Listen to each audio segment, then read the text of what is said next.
की निवडणुकीच्या काळामध्ये वारेमाप जाहिराती केल्या गेल्या होत्या निवडणूक लढताना महायुतीकडनं. त्यातली एक जाहिरात मी इकडे आणली. आता त्याची खालची जी ओळ आहे ती ओळ बदलायला पाहिजे. मारल्या होत्या थापा भारी आणि महाराष्ट्र केलाय कर्जबाजारी,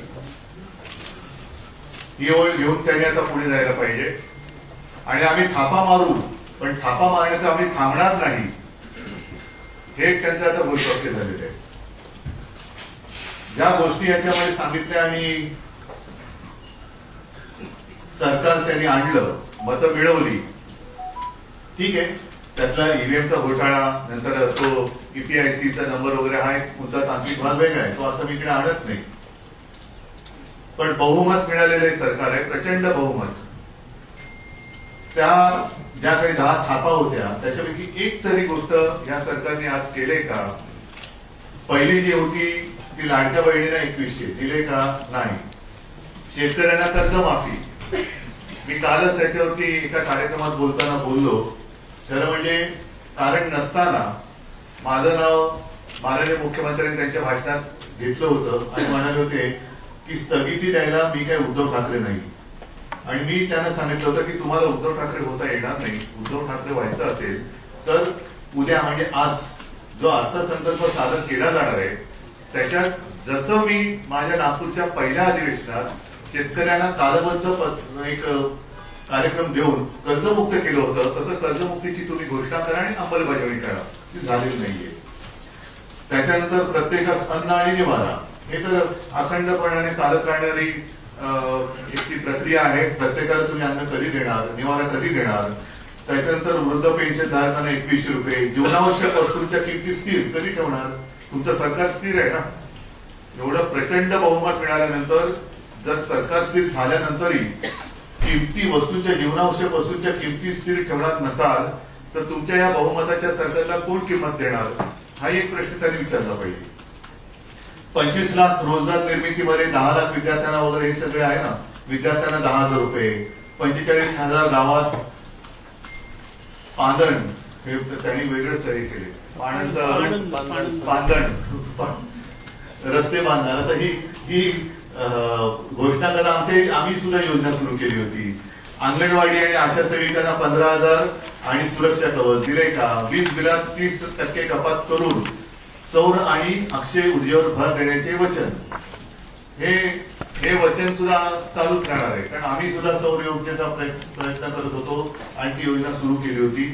सरकार स्थापनेनंतर विजन महाराष्ट्र 2029, ह्या सगळ्या ज्या काही गोष्टी आहेत. त्याच्यानंतर त्यांनी जे काय म्हटलं होतं की 64,000, आता आजच्या अर्थसंकल्पात आहे तरी काय? तर सर्वसामान्य जनतेसाठी तसं काही नाहीये, पण कॉन्ट्रॅक्टरसाठी भरपूर काही आहे. मुंबईमध्येच 64,783 कोटीची कामं, विकास कामं. हा कसला विकास होणार आहे? कोणाचा विकास होणार आहे? हा कॉन्ट्रॅक्टरचा विकास होणार. कारण आताच मुंबईमध्ये सगळे रस्ते खोदून ठेवलेले आहेत. आणि त्याच्यात आणखीन एक महत्वाचा मुद्दा, योग्य आहे की नाही हा सर्वांनी विचार करायला पाहिजे. 2 विमानतळ जोडण्याची जी काही मेट्रो आहे ती सरकार करणार. हे काम अदानीच आहे.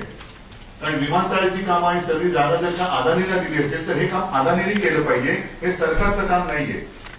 नाहीतर उद्या तुम्ही म्हणाल की अदानीला विमानतळाची जागा दिली, आम्ही त्याच्यावरती रनवे बांधून देऊ, धावपट्टी पण आम्ही करून देऊ. तसं नाहीये. हे अदानीचं काम त्यांनी केलं पाहिजे. म्हणजे हे सगळी कामं, मी काल म्हटलं की केवळ तुमच्या मालकाच्या मित्राच्या हिताची कामं तुम्ही करता आहात, त्यातलंच हे एक काम आहे. आणि चालू काम आहे सगळे, म्हणजे सगळे चालूच आहे त्यांचं. पण ही सगळी ज्या काही गोष्टी आहेत ना, पुणे शिरूर उन्नत मार्ग, शिर्डी विमानतळाची नाईट लँडिंग तात्काळ सुरू करणं, किती वर्ष झाली? आमच्या काळापासून हा प्रयत्न सुरू आहे. नवीन विमानतळांचा विस्तार आणि विकास. पण चिपी विमानतळ बंद का झाला? ह्याची काय उत्तर नाही. म्हणजे पुढचं पाठ मागचं सपाट, असा हा अर्थसंकल्प आहे. आणि शेतकऱ्यांना तुम्ही मोफत विजेची घोषणा केली की मोफत देण्यापेक्षा 24 तास द्या. त्याच्यानंतर आता जसं आम्हाला तुम्ही म्हणालात की आता त्यांनी मोफत विजेची घोषणा केली, पण जी बाकी आहे, जो विषय आमच्या कैलास पाटील यांनी परवा काढला की आता शेतकऱ्यांना बिलं यायला लागली की पूर्वीची थकबाकी, त्या थकबाकीचं काय करणार तुम्ही? त्याच्याबद्दल काहीच नाहीये. आणि बाकी एकूणच पंतप्रधान आवास योजनेबद्दल सुद्धा आत्ताच एक माझ्या हातामध्ये ती बातमी आहे. 28 जानेवारी 2025ला लोकसत्तेत आलेली बातमी आहे की पंतप्रधान आवास योजनेतील खासगी विकासकांना 50 कोटींचा जादा निधी केंद्रीय गृहनिर्माण विभागाकडून अखेर विचारला. म्हणजे हे बिंगळ्यांचं फुटायला लागलेलं आहे. कॉन्ट्रॅक्टरचे खिसे भरण्याच्या कामासाठी त्या उद्देशाने यांनी विकास विकास विकास विकास नाही हा महाराष्ट्र खड्ड्यात घालण्याचा प्रयत्न सुरू आहे. आणि तसा प्रयत्न नाही, मी तर म्हणेन हे काम सुरू झालेलं आहे. आणि ज्या वेळेला आता चर्चा सुरू होईल तेव्हा हे त्यांचेच ज्याला थापानामा किंवा जुमलानामा म्हणा, हे या महायुती सरकारला एक संकल्पपत्र 2024 महाराष्ट्र विधानसभा निवडणूक भारतीय जनता पार्टी ह्याच्यातल्या तुम्ही काय आता पहिला अर्थसंकल्प मांडण्यासाठी एक तरी गोष्ट तुम्ही आमच्या अर्थसंकल्पात मांडली का? मग हे कधी होणार तुमचे संकल्प? म्हणजे 2050 साली काहीतरी करू, 3800 काय 76 साली करू, याला या वर्षीचा अर्थसंकल्प नाही म्हणता येणार. म्हणजे एकतर अर्ध्याहून अधिक कामं ही पूर्वी जी सुरू होती त्यातलीच आहेत, त्याच्यानंतर जी करणार आहोत ते उद्या करू, परवा करू, ह्या अशा पद्धतीचा अर्थसंकल्प आहे. आणि हा अत्यंत बोगस अर्थसंकल्प खरंच 10,000 वर्षात नसला तरी गेल्या अनेक वर्षात मांडला गेला असेल या विधानसभेत असं मला वाटत नाही.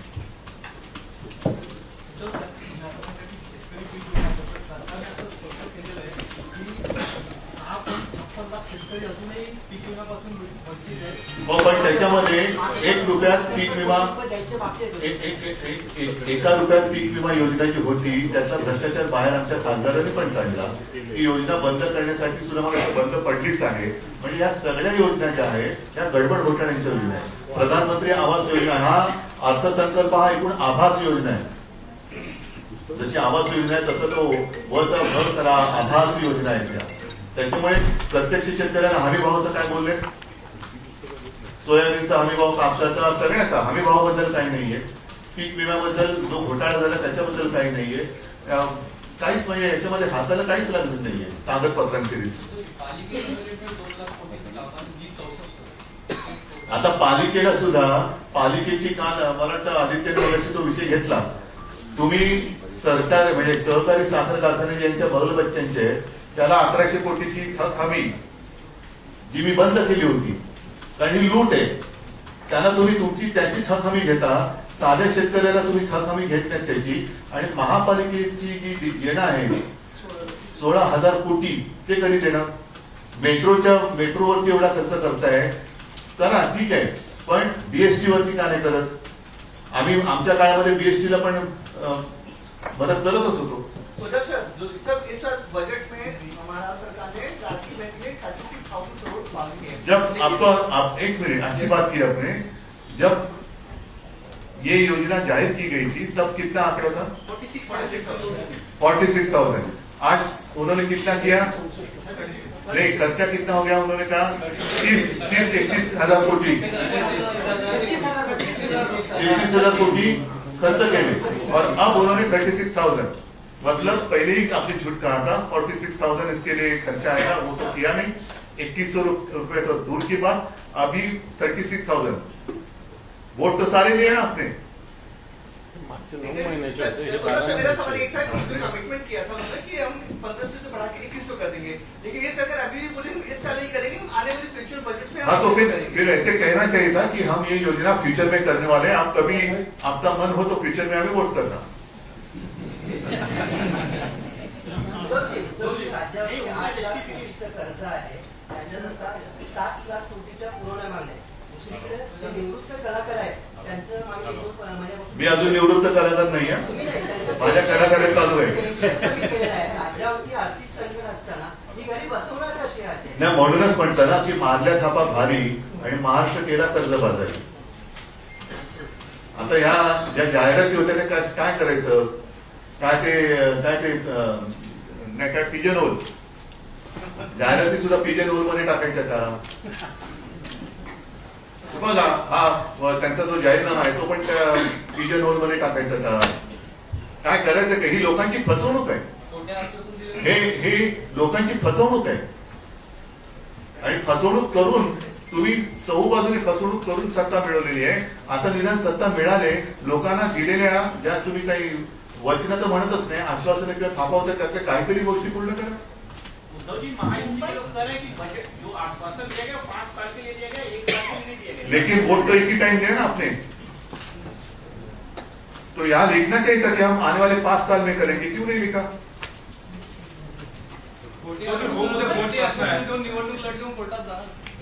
नाही कोर्टात जाऊन नाही ऐका, कोर्टात जायला हरकत नाही, पण त्याच्यात 2-3 निवडणुका होऊन जातील.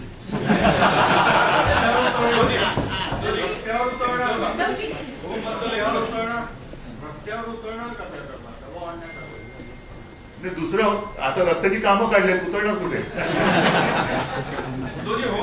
7 विकास केंद्र मुंबई परिसरात अजून 7 विकास केंद्र. कोणाचा विकास? कॉन्ट्रॅक्टरचा. कसला विकास? म्हणजे मुंबईच्या महापालिकेची स्वायत्तता आहे ना, ती कायम राखा. मुंबई तिच्या पायावरती खंबीर आहे, उभी राहायला. या सरकारकडनं काही 1 पैसा न घेता जी मुंबई महापालिका कोस्टल रोड बनवू शकते आणि त्या मुंबई महापालिकेच्या तिजोरीतून मेट्रोसाठी 3000 कोटी 4000 कोटी काढायची वेळ येते, तिचा विकास हे सरकार करू शकेल असं तुम्हाला वाटतं का? 2024-25 जेव्हा बजेट प्रोव्हिजन आला होता, होमबद्दल 39,401 रुपीजचा प्रोव्हिजन, पण आता जे रिवाइज बजेट दिलेलं आहे म्हणजे आज जे त्याच्यामध्ये 2,600 कोटीची कपात झालेली आहे. महाराष्ट्रामध्ये क्राईम वाढत आहे. मग हे पैसे कोणाच्या होम मध्ये गेले? पैसे कुठे गेले? मग हेच प्रश्न आहे सर. मग तोच आहे ना, तो विचारला पाहिजे तुम्ही. हा प्रश्न मला विचारण्याच्या ऐवजी माझ्या आधी जे बसले होते सगळे त्यांना विचारायला पाहिजे होता. ते काय म्हणतात? त्याचं म्हणणं नाही तर वाढणार आहे. काय क्राईम की पैसे? पैसे वाढणार आहे. बालासाहेब ठाकरे मुंबई नागपुर महामार्ग जो है, जब 2015 में सीएम फडणवीस थे तो उन्होंने कहा था इसकी लागत 30,000 करोड़ होगी. बाद में आप जब सीएम बने तो रेट बहुत बढ़ गई 45,000 करोड़ के आसपास.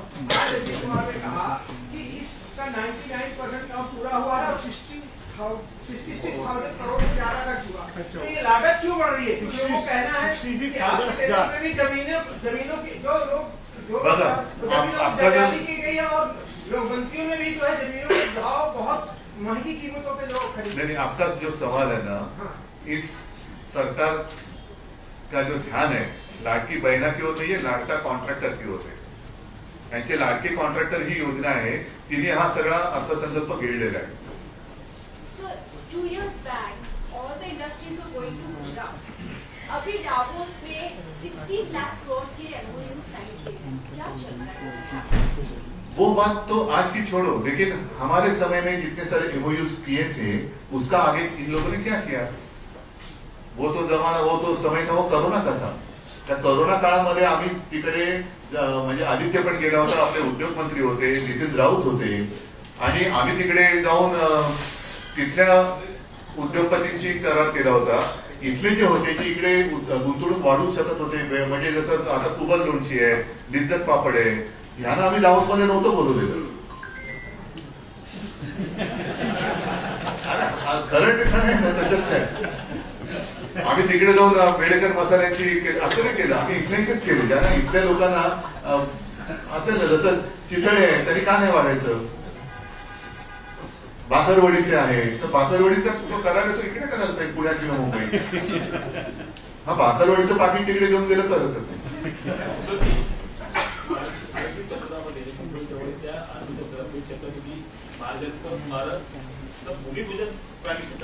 मी होतो ना बाजूला. त्याच्यानंतर अजून पुढे काही झालं नाहीये, त्याबद्दल तुम्ही हे जे होतं ना, आता तोच एक हा विषय तुम्ही काढलं, बरं केलं की सगळ्यांची त्यांनी खरं म्हणजे संभाजी महाराजांचं ते स्मारक करतायत, हा संगमेश्वरला आणखी काही काही करतायत. मला बरं वाटलं. फक्त जो माझ्यासमोर वाचणार होता अर्थसंकल्प, जे माननीय मंत्री महोदय होते, त्यांनी संभाजी महाराजांचा इतिहास खरं वाचला पाहिजे, गद्दारी न करण्याचा. आणि दुसरं म्हणजे छत्रपती शिवाजी महाराजांबद्दल बोलणारे खूप आहेत ते, पण खरोखर त्यांच्या स्मारक करण्यात आहेत की नाही हे तर त्यांनी जाहीर करावं. तुमच्यासोबत आता काँग्रेस किंवा राष्ट्रवादीचे कोणी नाही, तर महाविकास आघाडीमध्ये आम्ही त्याच्याबद्दल सुद्धा काही भविष्यामध्ये तरतूद केलेली आहे. चला, धन्यवाद सगळ्यांना. जय हिंद, जय भारत.